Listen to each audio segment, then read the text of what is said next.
www.andrewmartinmusic.com. She's a cold, chilly morning in the woods. I mean, it's actually glorious. It's a glorious, chilly morning. I've got the woolies on, a couple of layers. Just staying warm enough in the van so that I don't have to go into more debt to get a hotel. Well, for the time being, anyway. Yeah, in this video, I wanted to talk about goodness, metaphysical goodness, but goodness in action, specifically from God or the gods, which I say is missing in action and has been missing in action for a long, long time. So I'm going to have to unpack this. Most of you, if you get a sense of who I am, know that I'm a Christian Gnostic and I have very nuanced and particular views about our situation here. And I just don't, one of the things I don't find compelling from the perspective of a God who cares, who says it cares about humans, to always say, well, I'm gonna do good tomorrow. I'm gonna fix this tomorrow. You know, now I just don't find that a compelling argument for God's existence. Now, I must say, in between normative Christianity, which I think I've demonstrated time and time again is false, and atheism, there is a way station called Christian Gnosticism. So before, in my opinion, if a Christian goes from Christianity to atheism and they haven't looked into Christian Gnosticism, then they're just lying to themselves, you know. And I think a lot of YouTube atheists who come from Christian backgrounds are liars, you know, because they haven't honestly looked at the claims of Christian Gnosticism, which make a lot of sense out of a lot of things. But there's still this issue, and the YouTube comment video I made the other day, the commenter brought this issue up. Well, where is this goodness in action? You know, it reminds me of that song. Oh, what was it? Where is this love that comes from above? I mean, and I'm talking specifically here about the claims of any type of supernatural goodness. Okay, I'm not talking about what a human being does an act of goodness of their own accord. That's not what I'm talking about. That's all well and fine. That sort of, and I'm also not talking about theodicies here. I'm in the 51% that this place is malevolent. And I go to 51% because 2,500 children die in every imaginable misery every day on this planet. And to me, when it comes to the theodicies and the arguments within, that puts me that this place is not what it seems. Yes, you know, there's 49% goodness here. But this place, from the claim of metaphysical goodness in action, it's not. You know, this goes to every school of theism, especially within Christianity. The Sethites who are saying, well, there's going to be 120 people pairing their syzygy in the future again. Okay, why not today? You know, why does this goodness in action always have to happen tomorrow? You know, I mean, isn't this an argument that it's just more diluted machinations, you know? So, you know, I mean, I don't have an answer to why God refuses to do goodness today. On a scale that would be, that would convince, say, someone like Matt Dillahunty that God was real, that God cared about us, and God was willing to act on his realness and caring for humanity, to the point where someone like Matt Dillahunty would say, oh, I was mistaken, you are real. I get it now. You've explained yourself. You know, that's what I'm talking about, that kind of action. As for the church's rebuttal to me, I can guess, well, you know, look at, there was no capitalism in the Garden of Eden. There's no capitalism in the 1,000-year millennial reign. When you charge someone rent, you're committing a spiritual crime. When you charge somebody interest on a loan, you're committing a spiritual crime. Don't talk to me about Christianity today, because it's a joke.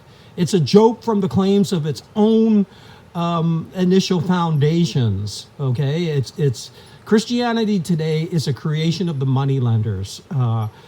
It doesn't offend the moneylenders at all. In fact, they love it. They've turned it into a grift show, especially in America. American Christianity is a joke, and when they're not doing that, they're creating all kinds of false dichotomies within philosophy.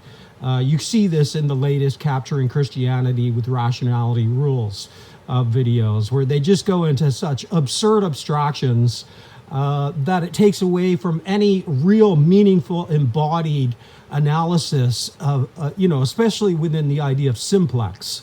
I've said in other blogs that a part of the agenda here is just to always up the ante and to add intellectual abstraction while you're being raped financially, and this goes to other people who are, especially the Jordan Peterson cult, the cult of non-duality and the moneylenders. When the robber barons have guns at your head, they're saying, well, you should seek therapy. This is gaslighting on a financial scale, societal scale, that is unmanageable. And it takes actually blue balls to put a gun at someone's head and say, you better get counseling. This is unbelievable. Now, okay, to wrap up here, I don't have an answer for why God won't, if there's a good God who says he cares, or it says it cares about humans, I don't have an answer for why it won't act. What I've suggested is that we have a few avenues as Christian Gnostics to answer the question of how we should live. We have a proper use of reason and logic, which, if used properly, does not dismiss the possibility of God. The possibility of God is 100% accurate within a healthy analysis of via reason and logic. And we had the golden rule. And if Christians had implemented the golden rule, they wouldn't be slaves to usury right now. They wouldn't be charging each other rents, loans, or anything like that. They're now prisoners or deluded and deceived by the money masters when they practice types of capitalism that exist today.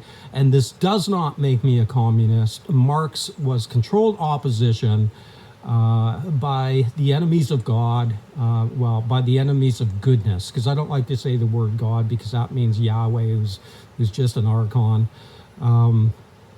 By the goodness, beauty, by any standard of goodness, beauty, and truth, they are enemies of it, as is Judaism in general. Now, okay, to say that, I have many videos on Judaism, and they should be able to practice it for themselves in their country for themselves and leave the rest of the world alone. Okay, so, and I've also said that each one should have a piece of private property within their country, so they're not victims of their own people. So yeah, I'm anti. Yes, I get it. The truth is what it is, and if people are offended by the truth, well, too darn bad. Anyway, I hope you're staying warm and cozy. We'll leave it at that. Peace out.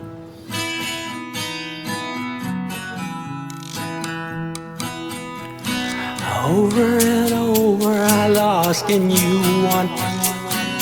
Did you think I'd fold and come undone?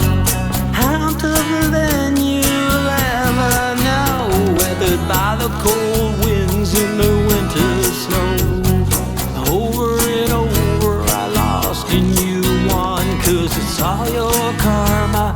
it's all you'll come. Over and over, I lost and you won. Yeah, it's all your karma, it's all you'll come. Over and over, the lies you've sown. A blackened heart in a conscious death zone. A pyramid built on power and fear, corrupting everything that love holds dear. Over and over, I lost and you won. It's all your karma, it's all your come. Over and over, I lost and you won. 'Cause it's all your karma, it's all your come. Manhood Jezebels, dream lies, illusions, hell. For all you think and all you'll be, you live that misery. Over and over, I lost and you won. 'Cause it's all your karma, it's all your come. Over and over, I lost and you won. Yeah, it's all your karma, it's all your come. It's a demiurgic tragedy. It's a demiurgic tragedy. It's a demiurgic tragedy. It's a demiurgic tragedy. Find a key, get yourself